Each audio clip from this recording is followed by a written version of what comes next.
எல்லா கதவுகளையும் திறந்து வைத்திருப்பது, ஒரே நேரத்தில் பலரோடு பேரம் பேசுவது, கூடுதலான பேரம் பலிக்கிற இடத்திலே உறவை வைத்துக் கொள்வது, கூட்டணியை தீர்மானிப்பது என்பதும் பெரிய ராஜதந்திரம் இல்லை.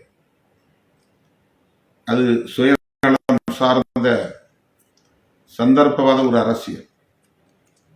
நாம் அதை பொருட்படுத்தவில்லை, அதில் ஈடுபாடு காட்டவில்லை. எந்த எதிர்பார்ப்பும் இல்லாமல், எந்த நிபந்தனையும் இல்லாமல் ஒரு கூட்டணியிலே தொடர்கிறோம் என்று சொன்னால் அதற்கும் ஒரு துணிச்சல் வேண்டும், அதற்கு ஒரு தெளிவு வேண்டும், அதற்கு ஒரு தொலைநோக்கு பார்வை வேண்டும். இதையெல்லாம் புரிந்து கொள்ள முடியாத புல்லர்கள்,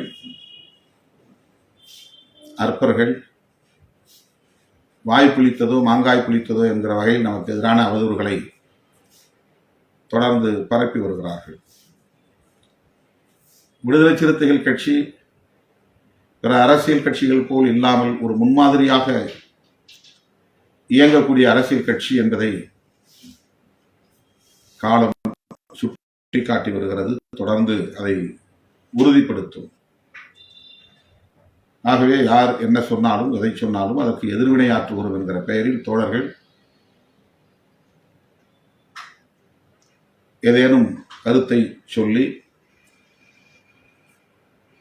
அதற்குள்ளே போய் நாம் சிக்கிக்கொள்ளக்கூடாது, முடங்கிவிடக்கூடாது.